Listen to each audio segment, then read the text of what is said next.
बहुत समय पहले की बात है। रामपुर नाम के एक गांव में एक गरीब मोची अभय रहता था। एक दिन वो अपना मोची का सामान लेकर जूते बेच रहा था। आ जाइए, आ जाइए, मजबूत जूती, सबसे बढ़िया काम। आज नई नई कलाकृति की सुंदर जूते लो। इतने और सस्ती जूती आपको कोई नहीं देगा। आओ आओ बहन जी, भाई साहब जूती ले लीजिए, अभय ने चिल्लाकर कहा। तभी अचानक मुखिया तेज कदमों से वहां आ जाता है और बिना कुछ बोले अभय को जोरदार थप्पड़ मार देता है और लोग इकट्ठा हो जाते हैं। अभय रोते हुए बोला, मुखिया जी, ये क्या किया आपने? मैंने क्या गलती की? मैंने आपका क्या बिगाड़ा जो आपने मुझे थप्पड़ मारा? मुखिया ने गुस्से से कहा, तेरी हिम्मत कैसे हुई मेरी कीमती जूती खराब करने की? मैंने पहले ही चेतावनी दी थी, अगर मेरी जूती खराब हुई तो मैं तेरी खाल खींच लूंगा, और तूने वैसा ही किया। अभय गिड़गिड़ाते हुए बोला, नहीं नहीं मुखिया जी, ऐसा मत कहिए, मैंने तो सही से काम किया था। मैंने पूरी कोशिश की थी जूती ठीक से सिलने की। मुखिया ने धमकी देते हुए कहा, अरे भिखारी, इतनी महंगी जूती थी मेरी, मैंने कितने पैसों में बनवाई थी तुझे पता भी है। तूने पूरी की पूरी खराब कर दी। आज के बाद तू इस गांव में कभी जूते नहीं सिलेगा और ना ही तेरी ये दुकान चलेगी। खत्म कर दूंगा मैं ये सब कुछ।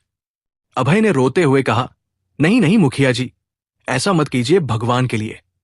अगर मैं ये काम नहीं करूंगा तो मैं अपने परिवार को कैसे पालूंगा? एक गांव वाला ने कहा, मुखिया जी, ये आदमी ढंग से काम ही नहीं करता है। मेरी भी जूती खराब कर दी थी और ऊपर से पैसे भी ज्यादा लिया था इस मोची ने। मुखिया गुस्से से अभय का सारा सामान फेंकना शुरू कर देता है। अभय ने चिल्लाते हुए कहा, अरे नहीं नहीं मुखिया जी, मत फेंकिए, मेरी मेहनत है ये सब, मेरी रोजी रोटी है। अरे छोड़ दीजिए मुखिया जी, दया कीजिए। पर मुखिया नहीं माना। अभय रोता रहा, गिड़गिड़ाता रहा, लेकिन किसी ने उसकी तड़प नहीं सुनी। कोई उसकी मदद के लिए आगे नहीं आया। मुखिया ने सबको धमकाते हुए कहा, सुन लो सब लोग ध्यान से, इस आदमी से कोई भी जूती नहीं बनवाएगा और ना ही कोई इससे बात करेगा। जो भी इसके पास गया वो भी इस गांव से निकाल दिया जाएगा। सब गांव वाले चुप रहकर मुखिया की बातें सुनते हैं और मुखिया गुस्से से वहां से चला जाता है। एक गांव वाला बोला, अरे बेवकूफ अभय, तूने मुखिया से पंगा कैसे ले लिया? अरे तू नहीं जानता है कि वो कितना संकी है। दूसरे गांव वाले ने कहा, अरे चलो चलो यहां से, इसका नसीब ही फूट गया है। अगर मुखिया ने हमें इसके साथ बात करते देख लिया ना तो हमारा भी गांव में रहना असंभव हो जाएगा। और एक गांव वाले ने कहा, और सुन, तेरी पत्नी और मुखिया के बीच कितनी अच्छी दोस्ती है, जब घर जाएगा तब देखेगा। असली तूफान तो तब शुरू होगा। सब हंसते हुए चले जाते हैं और अभय फूट फूट कर रोता है। अभय ने रोते हुए कहा, हे भगवान, क्यों किया ऐसा मेरे साथ? मैंने जिंदगी भर मेहनत की, किसी का दिल नहीं दुखाया, किसी को धोखा नहीं दिया, फिर ऐसा क्यों हो रहा है मेरे साथ? फिर अभय रोते रोते घने जंगलों की तरफ चला जाता है। अभय सिसकते हुए बोला, हे ऊपर वाले, कुछ तो दया करो। घर पर पत्नी इज्जत नहीं करती है और अब गांव वाले भी इज्जत नहीं करेंगे। एक ही तो दुकान थी, वही सहारा था, उसे भी तोड़ दिया गया। अब मैं कुछ भी नहीं, बस एक हारा हुआ आदमी हूं। सिसकियों की आवाज जंगल में गूंज रही थी। तभी उसकी नजर सामने मिट्टी में आधी दबी सुनहरी चमकती जूती पर पड़ी। अभय ने आश्चर्य से कहा, अरे ये कैसी जूती है, ये कैसी चमक है?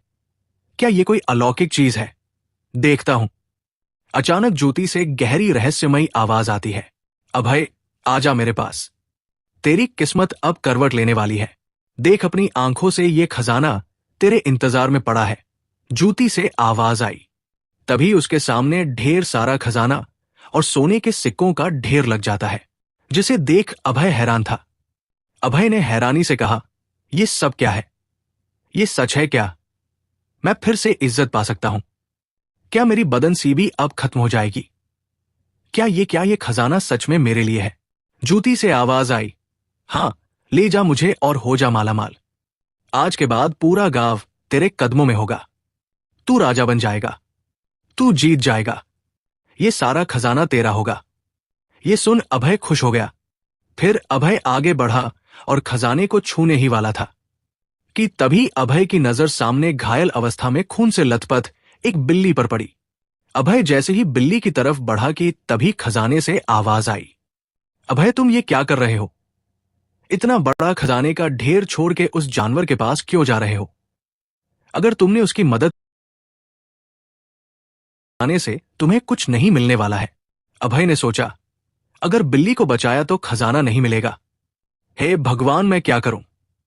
अगर मैं खजाना नहीं लिया तो मुखिया भी मुझे गांव में जूते बेचने से मना कर दिया है और मेरी दुकान भी तोड़ दी है। अगर मैं घर खाली हाथ जाऊंगा तो पत्नी भी चिल्लाएगी। मैं क्या करूं? खजाना लूं या बिल्ली को बचाऊं? नहीं नहीं, खजाना ही ले लेता हूं। खजाना लेने से मेरी जिंदगी बदल जाएगी और मैं राजा बन जाऊंगा। हां, खजाना ही ले लेता हूं। अभय धीरे से खजाने की ओर कदम बढ़ाता है। तभी बिल्ली कहती है, तुम ये क्या कर रहे हो? वो खजाना मत लो, मुझे बचा लो। अरे किसी की जान से कीमती खजाना नहीं होता। इंसानियत भी मायने रखती है। क्या तुम्हारा